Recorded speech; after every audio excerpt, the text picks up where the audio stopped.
I'm Steve and I live in a car. And not just any old car, but that little tiny one over there by my ear. Yep, she's a tiny, tiny Citroen C1.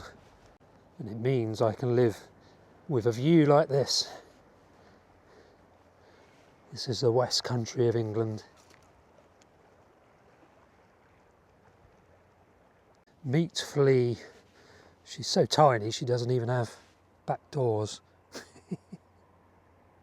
But believe it or not, there's a 7-foot bed in there between the front of the passenger seat. Well, obviously there's no passenger seat, and the back.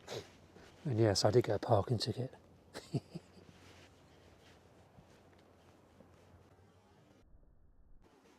That's what this channel is all about. How you can live in a tiny, tiny Citroen C1 like this. If you can live in one of those, you can live anywhere.